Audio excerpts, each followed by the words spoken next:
Okay, we've got the engine mostly torn down. Still got to remove the crankshaft, but to do that I've got to pull the back the back rear seal plate. And to do that I got to pull off the engine stand. So once I get that off, I can pull the crank out. So what's interesting, and I knew this was a rod knocking motor. I drove this truck to my shop, barely got it here from about 40 miles away. And I bought the truck knowing I was going to do an engine swap in it anyway. But here's not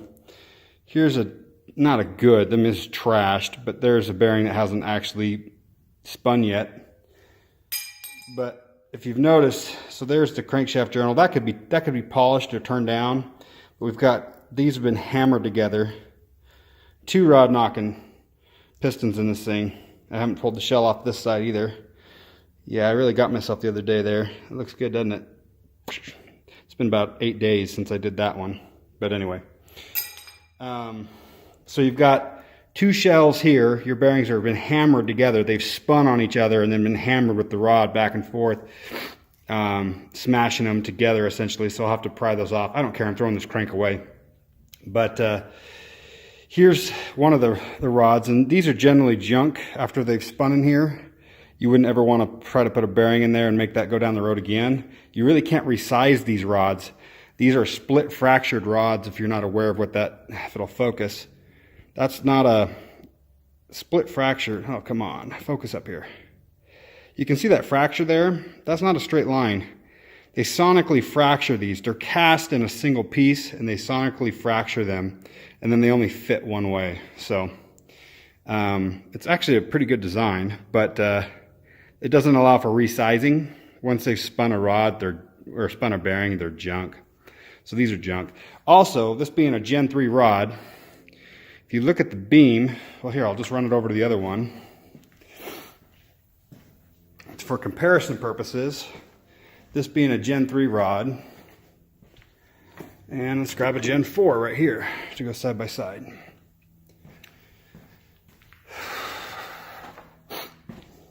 One other thing I'll show you real quick too. You notice the piston's got all this carbon on it here. Notice it's all knocked off right there. That's where it slaps the head. That's where it was pounding on the head because of the shot bearing. But forgive me, I don't have a good table anywhere right now. But so that's our dimple rod. Again, that's our dimple rod there. The beam of it is quite substantial when you compare it side by side with this beam. So you can see the difference there. There's some different metal used, I believe, as well. Another big feature of the Gen 4 rods is, well, the Gen 3s are pressed. These are standard press pin. They're pressed into the rod and they can float in the piston. You might see that move, okay? Well, all Gen 4 stuff is full floating. Okay, there's a bronze insert there, just like on an aftermarket H-beam or I-beam. And you can see that these are C-clipped. So these are C-clipped in, and just a much better rod, much stronger rod. Anyhow, just want to show you what we found pulling it down. This block may not be salvageable because when I pulled the cam out, it pulled the cam bearing out. So I got to see what the journal looks like and talk to the machine shop if they can, you shouldn't be able to pull a cam bearing out when you pull a cam out. So because the oiling was shot on this motor, they had some problems, and I think it may have spun a cam bearing. If that's the case, we'll have to see what our options are. So, but anyway, that's that. Okay, it's completely torn down. I've got it all apart. Cylinders actually look good for an engine that's starved. There's no deep grooves. We'll see what the machine shop says. It's going there right now. So I'm hoping to just, like I said earlier, just hone these cylinders and slap a new set of rings in it with those pistons.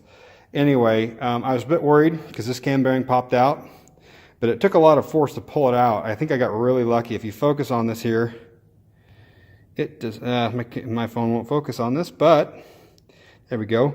It doesn't have any, you can see it has some pull marks from coming out or going in when it was put in factory. It doesn't have any spin marks, nor does the bore down in there.